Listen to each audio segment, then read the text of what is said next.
बुलेटिनमध्ये घेऊयात गावाकडच्या 50 बातम्यांचा वेगवान आढावा। इंदापुरात मुसळधार पाऊस झाला, यामुळे इंदापूर आणि माळशिरस तालुक्याला जोडणाऱ्या कळंब पुलावर पाणी आलं। दरम्यान हा पूल वाहतुकीसाठी बंद करण्यात आला आणि नागरिकांना सतर्कतेचा इशारा देण्यात आला। जालना जिल्ह्यातील अंबड आणि भोकरदन तालुक्यामध्ये जोरदार पावसाने हजेरी लावली। सतत कोसळणाऱ्या पावसामुळे नदी नाल्यांना पूर आला। पुराच्या पाण्यामुळे रस्ते बंद झाले। नाशिकच्या सिन्नर शहरातील मुख्य बस स्थानकाचा भाग कोसळला। शिवशाही बस आणि काही चारचाकी वाहनं याखाली दबली गेली। नाशिकमध्ये झालेल्या पावसामुळे ही दुर्घटना घडल्याने निकृष्ट दर्जाच्या कामाची पोलखोल झाली। बुलढाणा जिल्ह्यातील खामगाव, जळगावसह शेगाव तालुक्याला पावसाने झोडपून काढलं। पावसामुळे पिकांना फटका बसलेला आहे, त्यामुळे शेतकऱ्यांच्या चिंतेत भर पडली। गेल्या 8 दिवसांपासून अकोला जिल्ह्यामध्ये पाऊस बरसतोय। 28 मे पर्यंत हवामान विभागाकडून अकोला जिल्ह्याला येलो अलर्ट देण्यात आलाय। दौंड तालुक्यामध्ये जोरदार पावसाने हजेरी लावली, यामुळे पुणे सोलापूर महामार्गावर कार वाहून गेली। सुदैवाने यामध्ये कोणतीही जीवितहानी झाली नाही। सिंधुदुर्ग जिल्ह्यामध्ये पुढील 5 दिवस पावसाचा ऑरेंज अलर्ट जारी करण्यात आलाय। मच्छीमारांसह नागरिकांना सतर्क राहण्याचं आवाहन हवामान विभागानं केलंय। बीडमध्ये मागील 40 वर्षांमध्ये पहिल्यांदाच मे महिन्यात रेकॉर्ड ब्रेक पाऊस झाला। त्यामुळे कधी नव्हे ते कपिलधारचा धबधबा प्रवाहित झाला। उंचावरून कोसळणाऱ्या या धबधब्याचं मनमोहक रूप पाहण्यासाठी पर्यटकांनी गर्दी केली। उन्हाच्या तडाख्यानं होरपळून निघालेल्या शहराला यंदा मे महिन्यात पावसानं जबरदस्त झटका दिला।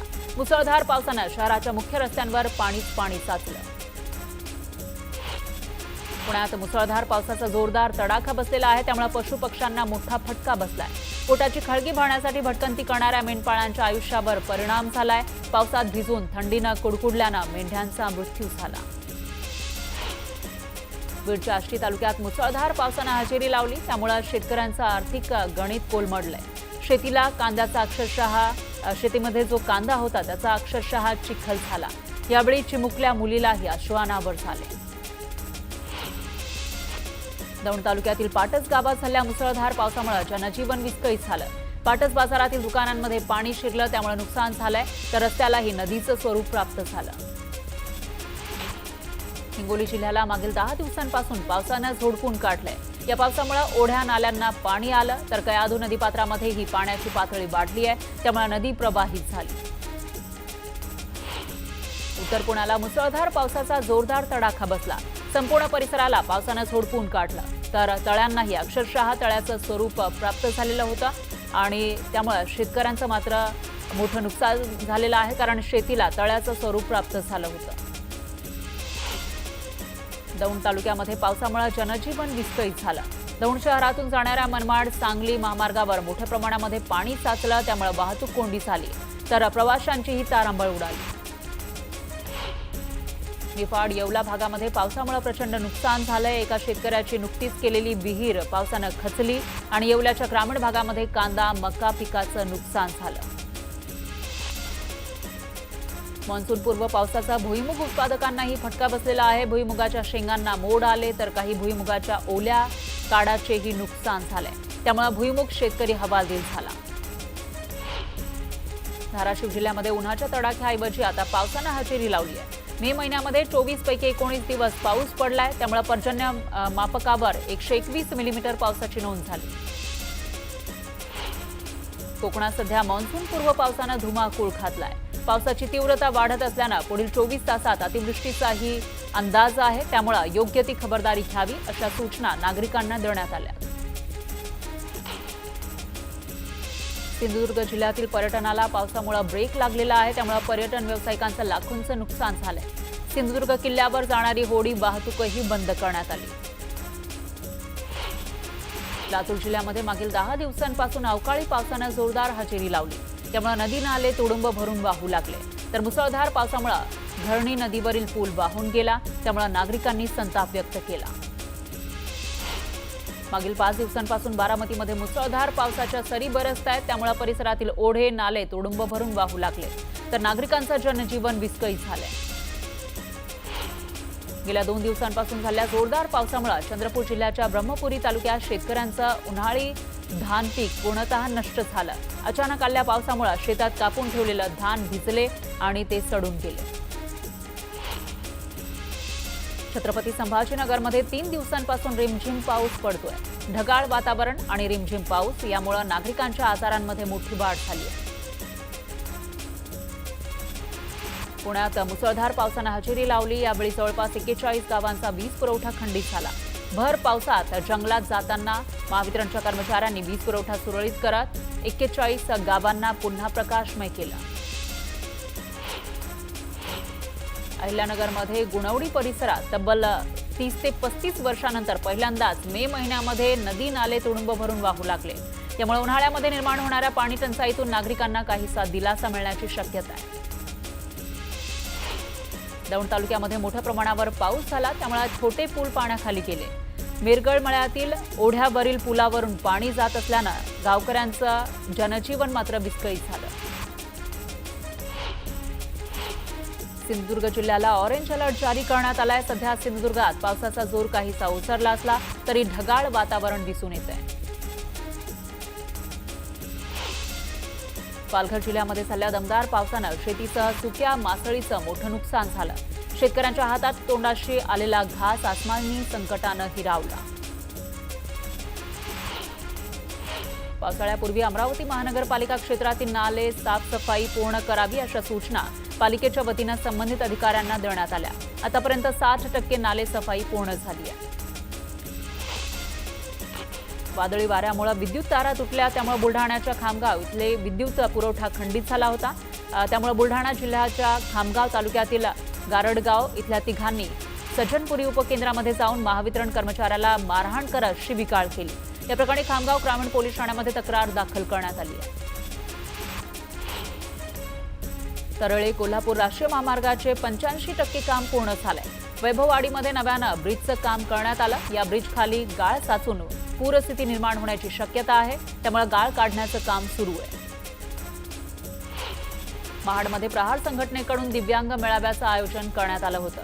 यावेळी दिव्यांग बांधवांना विविध योजनांची माहिती देण्यात आली। पाचोऱ्यामध्ये तिरंगा रॅलीचं आयोजन करण्यात आलं। यावेळी 300 फूट लांबीच्या तिरंग्यासह नागरिकांनी मोठ्या संख्येनं सहभाग घेतला। अहिल्यानगर जिल्ह्यातील बहुप्रतीक्षित निळवंडे धरणाचं काम अंतिम टप्प्यात आलंय। कालव्यातून सोडलेलं पाणी दुष्काळग्रस्त भागातील गावागावात पोहोचलंय, त्यामुळे चातकाप्रमाणे वाट बघणाऱ्या नागरिकांचा पाणी पाहिल्यानंतर आनंद गगनात मावेनासा झाला। नागरिकांनी जलपूजन करत आनंद साजरा केला।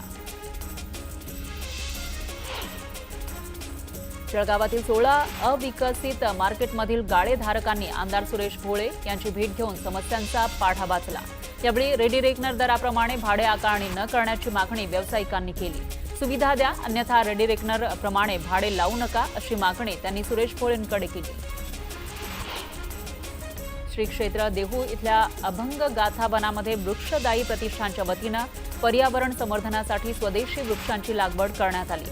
कीर्तनकार श्री बंडा तात्या कराडकर यांच्या अमृत महोत्सवाच्या निमित्तानं 75 वृक्ष तर हिवरे बाजारचे आदर्श सरपंच पद्मश्री पोपटराव पवार यांच्या 65व्या वाढदिवसानिमित्त 65 वृक्ष लावण्यात आले।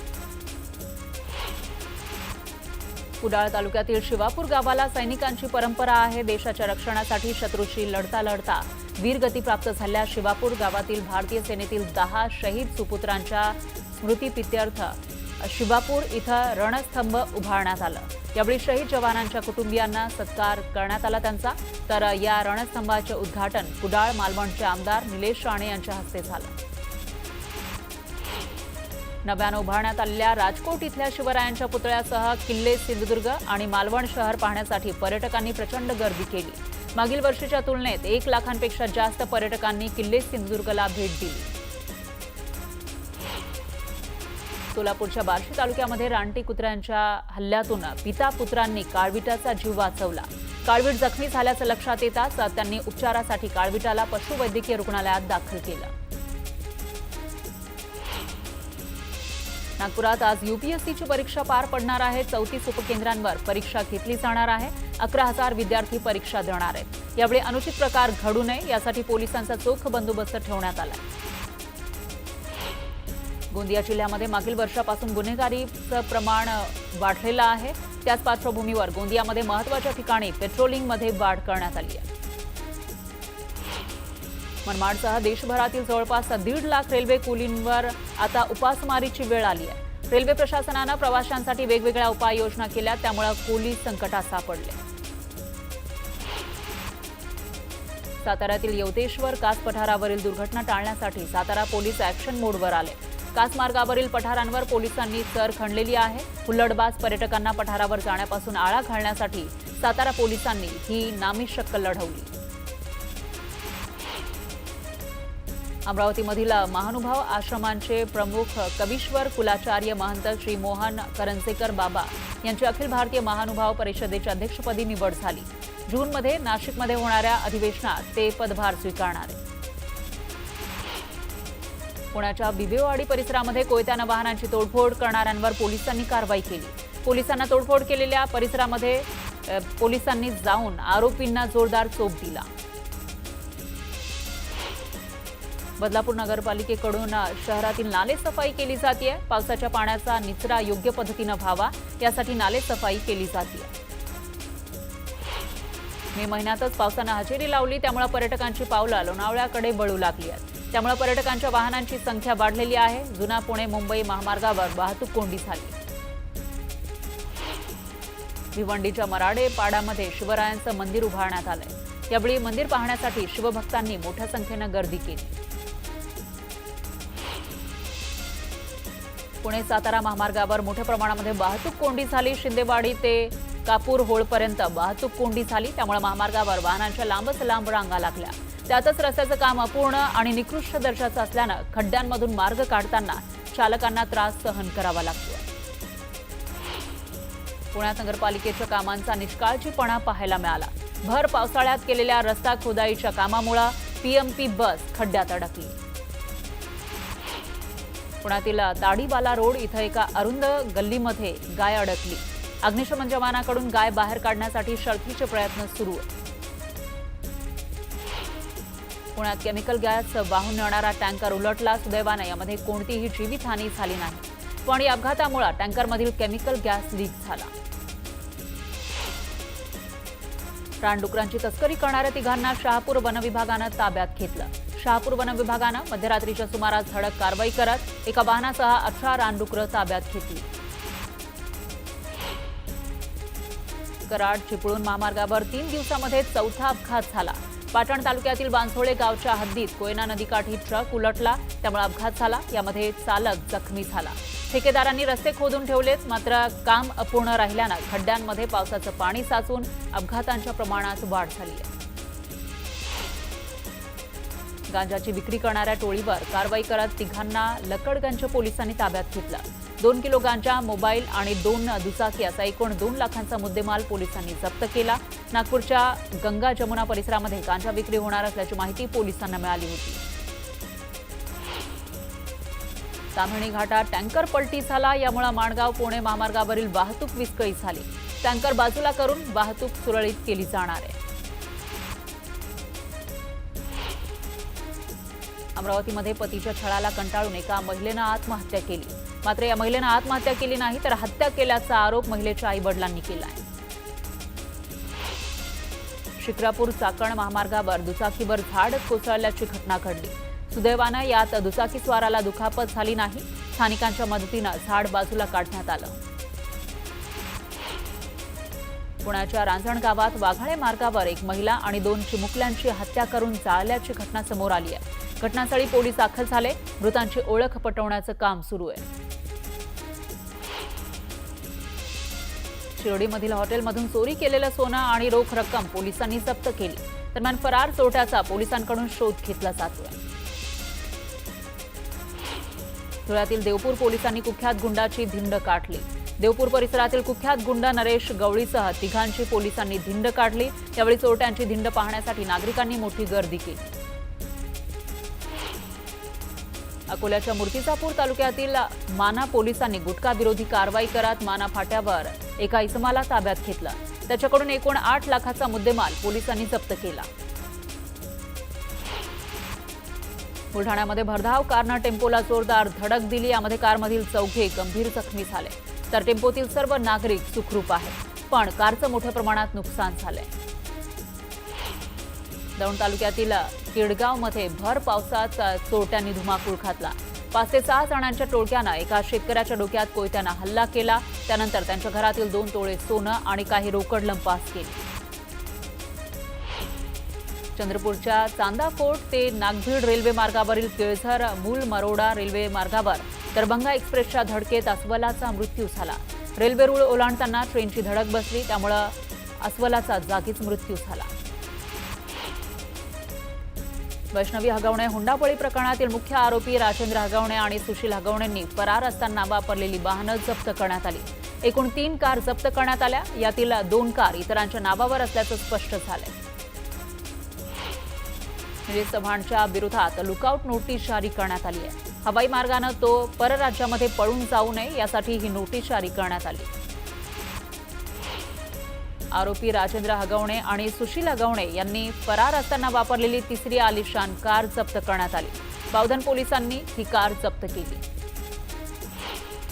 मावळातील पवनानगरमध्ये राजेंद्र हगवणे लपून बसलेला बंडू फाटक यांच्या फार्म हाऊसमध्ये पिंपरी चिंचवड पोलिसांनी छापा टाकला।